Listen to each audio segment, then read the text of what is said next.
বিসমিল্লাহির রহমানির রহিম। ঈদগাহ মাঠ জামে মসজিদের উদ্যোগে আজকে এই ওয়াজ মাহফিলে সম্মানিত সভাপতি মোহাম্মদ ফরিদুল আলম চৌধুরী, সভাপতি ঈদগাহ মাঠ জামে মসজিদ, উপস্থিত রাজনৈতিক দলের নেতৃবর্গ, মুসল্লি ভাইয়েরা এবং বাড়িতে বসে পর্দা আড়ালে যে সকল মা বোনেরা আমার এই বক্তব্য শুনছেন, আসসালামু আলাইকুম। আজকে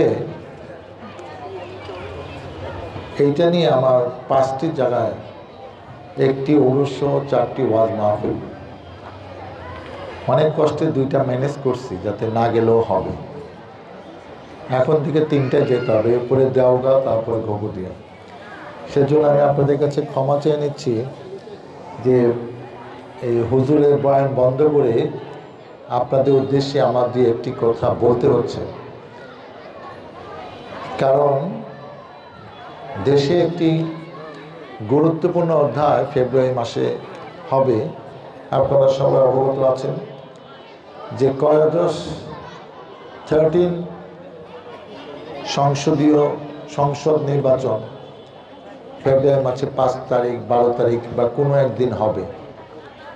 সেখানে আমি এই ঢাকা 19 সাবা শিবির থেকে ধানের শীষে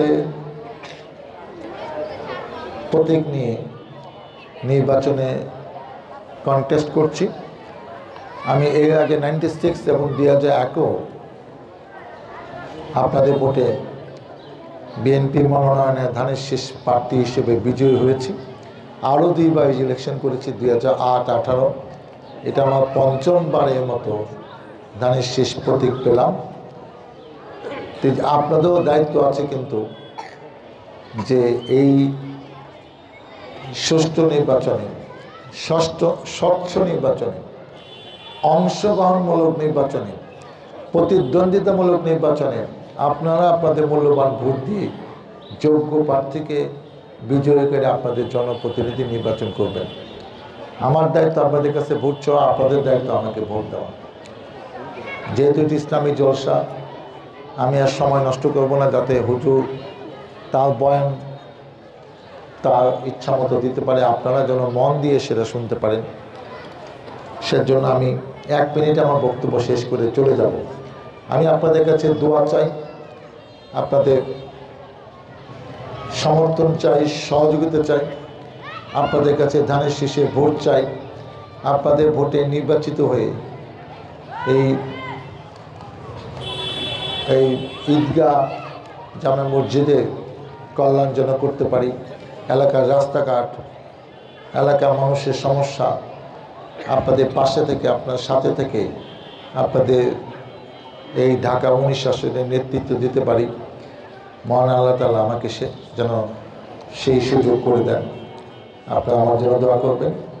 আর ওয়াজ মাহফিলে এই বয়ান, কিছু ইসলামিক কথাবার্তার পাশাপাশি আর একটা অন্যতম উদ্দেশ্য থাকে, কিছু অর্থনৈতিক সাহায্য সহযোগিতাও তারা আপনাদের কাছ থেকে, আমার কাছ থেকেও আশা করে।